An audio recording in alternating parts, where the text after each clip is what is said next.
Hello, this is Shannon Rose, and I want to show you how to reserve space in the Media Center. You will now be reserving space using Google Calendar. So the first step that you need to do is make sure that you're signed into your Wayne Google Drive. So you should see your name up here in the top right-hand corner. Then you want to decide what space you want to reserve. By using this website, you will be able to see if the space is already reserved, and then you can link to your Google Calendar to reserve the space as well. You should bookmark this website on your web drive up here so that you can access it easily. So if you want to reserve a space in the Media Center, you come over here to the left-hand side and decide what space you want to reserve. So if you want the floor computers, which are the desktop computers located in the front of the Media Center, you would click on the floor computers. Then you'll be able to see the calendar and whether or not the space has already been reserved. So for instance, if I wanted to do the afternoon, I would see that Friday, August 19th was already reserved in the afternoon by Mr. Welch's. So I would not be able to reserve that space. So I would go to the next week and see what that looks like. Oh, look, it's free, so I can reserve anytime that I want. However, I cannot reserve here by clicking. I actually have to go up here to my calendar, which actually takes you to your own Google Drive. Now, mine will look a little bit different than yours because I have all of these calendars, but you should just see yours here. And I want to go to a time to reserve the floor computer. So I want to do Monday, August 22nd in the afternoon. I'm going to click on the space that I want to reserve, and I'm going to go to Edit Event. Up here, it's going to automatically take me to the space that has Untitled Event. I'm going to change that, and I'm going to put my name in that space. And then I want to reserve it for 10th period. So I'm going to put in the times for 10th period, which incidentally are embedded in the document that's on the home page of this website, so you can have them handy. So 10th period is from 1:47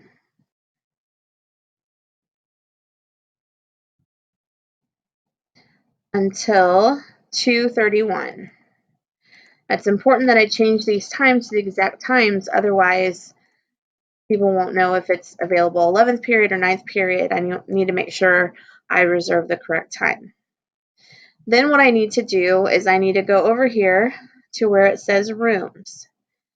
This reserves the space. If that area is not available at that time, you will not have the availability to choose that space. However, no one has booked it, so it is open. And so I'm going to find where it says floor computers, which is right here, and I'm going to add that.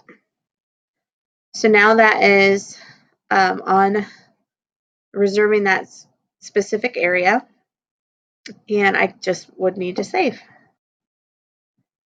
And then I can see right here that the floor computers are saved. Now, again, mine looks a little different than yours does because I have my own reservation here, and then I also have the calendar itself since I'm the owner of that. So as long as it went through, it means that I have reserved that space and I am approved, and I can come on in during that time. And it's important that you if you say I went to floor computers and there's not enough computers there for my whole class, I also have the option to check out the laptops for the Media Center. There are 17 laptops, so I can reserve that as well, and I will have a purple one right here saying that I have both the floor computers and the laptops. And then also, if you are reserving a time that you have a split class during lunch, you need to make sure that you reserve both of those sections, not the entire section, because we do have a lot of students that come in during lunch and want to use the computer. So we want to have those free if possible. And then also, if you are reserving a whole block of time, like Mr. Welch is here on Friday the 19th, he wants to come in from 7th period on, he reserved this whole block of time, but that's fine because he's in that whole block of time. But if he was just doing 7, 8, and then 10, he would want to do 2 separate listings here so that the computers were available for the period he would not be in class. Whenever you want to reserve the space, you can always come back here and then we should be able to refresh the screen and see that there I am. My space has been reserved. So, and if you'd like to repeat this, say you're working on a research project and you want the whole week, during that time period, when you create that event, you have the option to repeat for a certain amount of days. So that's an easy fix as well. And that's how you reserve the space in the media center. If you have any questions or need a walkthrough in person, feel free to stop by the media center and I'd be happy to show you how to do this.